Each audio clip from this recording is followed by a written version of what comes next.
สบายดีทุกท่านพบกับเคล็ดลับดีๆเรื่องของดูแลสุขภาพมาฟ้ามาตอนกันอีกแล้วมื้อนี้มีสุดยอดวิธีการรักษาเรื่องของมะเร็งเนาะขั้นต้นในร่างกายของเฮามาฟ้ากันครับเจ้าได้มีโอกาสเข้าไปศึกษาข้อมูลเนาะเกี่ยวกับเรื่องของสุขภาพจากเว็บไซต์เว็บหนึ่งเนาะที่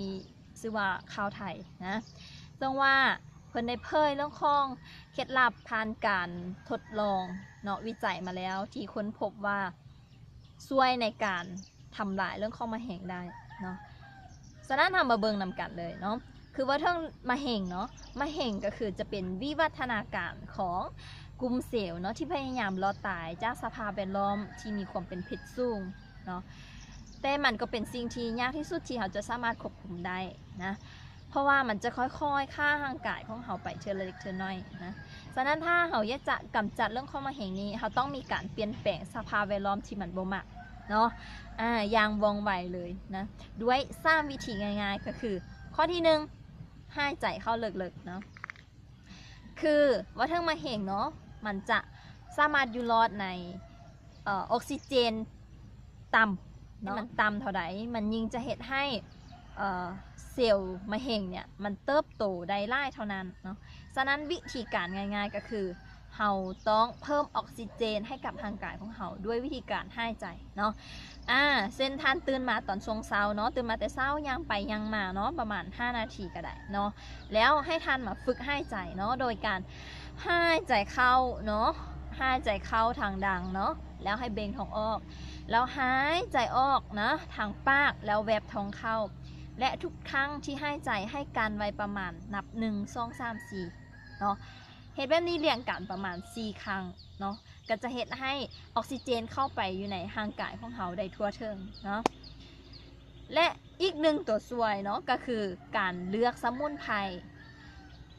ที่มีชื่อว่าตังถังเซาเนาะในการบำบัดร่างกายของเราเพราะตัวตังถังเซาตัวนี้มันจะช่วยในการเพิ่มภูมิคุ้มกันและเพิ่มออกซิเจนในร่างกายของเราได้ดีที่สุดข้อที่2เนาะข้อที่2คือหยุดกินอาหารประเภทกรดว่าเรื่องมะเร็งเนาะยานขมเป็นด่างแล้วจะมักขมเป็นกรดฉะนั้นเราควรงดอาหารที่มีขมเป็นกรดเช่นน้ำอัดลมประเภทเหล้าเบียร์หรือประเภทของทอดของมันเนาะประเภทซีนประเภทยาสูบเนาะหรือของหวานเกินไปซึ่งอาหารประเภทนี้เนาะหรือว่าเครื่องประเภทนี้ก็คือจะเป็นจุดหนึ่งที่จะเฮ็ดให้เกิดขมเป็นกรดในร่างกายของเราแต่ให้เราลองหั่นมากินประเภทที่มีความเป็นด่างเช่นผักมักไม้สด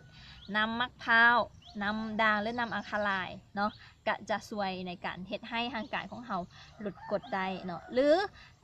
วิธีการเนาะในการบำบัดอีกจุดหนึ่งก็คือตื่นเช้ามาปั่นผักมักไม้กินแทนอาหารเช้าเนาะแล้วพอตอนช่วยมาเรากินข้าวเนาะเราก็จะมีการเพิ่มประเภทผักมักไม้ที่มีความเป็นสีเขียวเช่นมักเลนบอมักแตงบอเนาะประเภทนี้ก็จะมีส่วนช่วยในการเฮ็ดให้ร่างกายของเรานี่มีความเป็นด่างสูงได้นะวิธีที่3ก็คือดูแลร่างกายหลายๆคนเนาะมักจะเครียดซีเรียสเนาะและกังวลกับเรื่องของการใช้ชีวิตเนาะซึ่งว่าการที่เราหมกมุ่นกับเรื่องที่มันทุกข์ใจเฮ็ดให้เราบ่สบายใจเรื่องอดีตที่เราเคยผิดหวังที่เราเคยท้อแท้ที่เราเคยบ่ประสบสำเร็จคือถ้าเราเอาสิ่งเหล่านี้เนี่ยมาคิดเนาะก็คือจะเฮ็ดให้เรามีความเครียดและเมื่อมีความเครียดปุ๊บคือร่างกายของเขาจะเกิดความเป็นกรดสูงแล้วมะเร็งเนี่ยจะเข้ามาไวที่สุดและบ่เฉพาะเท่านั้นมันก็จะเป็นสาเหตุของการเกิดโรคต่างๆได้อีกด้วยฉะนั้นวิธีการง่ายๆคือให้ทุกท่านเฮ็ดให้จิตใจของเราร่างกายของเรานี่มีความเข้มแข็งขึ้นโดยการเปลี่ยนพฤติกรรมเช่นหันมาอ่านปึ้มฟังข้อมูลเนาะที่มีประโยชน์ฟังข้อมูลที่สร้างแรงบันดาลใจทาง YouTube ทาง Facebook เนาะหรือการที่ออกไปพบปะผู้คนใหม่ๆสังคมใหม่ๆเนาะการนั่งสมาธิเนาะการเบิ่งเรื่องที่มันตลกม่วนเฮฮาก็คือจะเห็นให้ร่างกายของเรามีความเข้มแข็งทางด้านทางใจที่จิตใจของเขาก็จะเข้มแข็งขึ้นนั่นเองเนาะฉะนั้น3วิธีง่ายๆเนาะหายใจเข้าลึกๆหยุดกินประเภทกรดแล้วก็ดูแลร่างกายเนาะ3วิธีนี้ให้ลองไปปฏิบัติใช้เนาะเขาบอกว่าเวลาป่าป่วยเนาะเขาแยกพยายามในการที่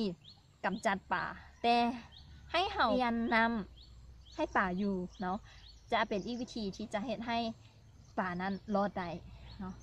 ฉะนั้นเนาะเชื่อในว่าข้อมูลมื้อนี้จะสร้างประโยชน์ให้กับทุกท่านได้หลายที่สุดเลยฉะนั้นอย่าลืมพากันแชร์ต่อเนาะให้กับคนที่ทานหักเพื่อทุกคนจะได้รู้วิธีในการดูแลเรื่องสุขภาพโดยเฉพาะก็คือวิธีในการรักษามะเร็งโดยตัวเขาเองขอบใจ